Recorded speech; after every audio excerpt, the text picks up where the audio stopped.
Le château Tourprignac se situe à l'ouest de la commune de l'Espard et totalise une surface de 300 hectares, dont 147 sont plantés en vigne et aujourd'hui en production. Sur l'ensemble du vignoble, depuis maintenant pratiquement 20 ans, on pratique l'enherbement. Ça concurrence la vigueur de la vigne. On trouve le juste équilibre de cette façon-là. Pour revenir aux travaux qui se pratiquaient autrefois, donc il n'y a plus de désherbage. Ça rentre dans le cadre de la certification Terravitis que nous avons depuis 8 ans. Cette propriété a une particularité d'avoir des sols très hétérogènes. Donc ça, c'est très intéressant pour nous, qualitativement. Sur des sols aussi hétérogènes, on avait la possibilité de faire des sélections parcellaires et d'avoir des lots beaucoup plus qualitatifs que d'autres.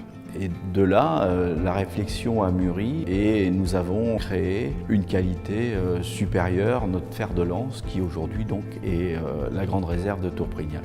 Alors ces parcelles viennent d'un rachat qui a été fait en 2000 dans une zone qu'on a baptisée la colline. C'est une croupe argilo-calcaire très bien positionnée. Sur cette sélection parcellaire, on travaille comme des grands crus. On fait de l'effeuillage, on fait de la vendange verte. On a une production moyenne sur ces parcelles-là qui est de l'ordre de 35-40 hectos maximum. Tourprignac, grande réserve 2014, un millésime très intéressant.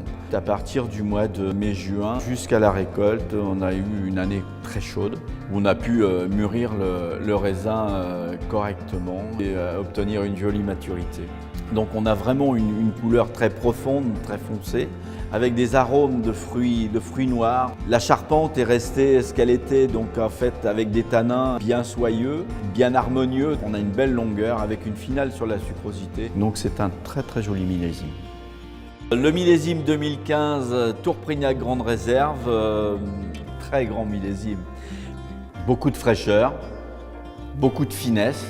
Quand on plonge notre nez dans le verre, on a vraiment tous ces arômes fruits noirs, des arômes de sous-bois un petit peu chocolatés. Et ensuite, on plonge vraiment dans la finesse du produit. À la bouche, on a une attaque avec des tanins très fins, une charpente très costaud, très puissante, une très belle longueur aussi, et ces retours aromatiques sur le fruit.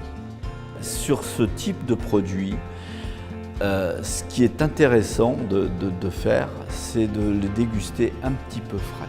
Et ce vin-là, en apéritif, à 15-16 degrés, ça passe très bien. On laisse monter la température et on continue le repas avec. Et ça, c'est très intéressant.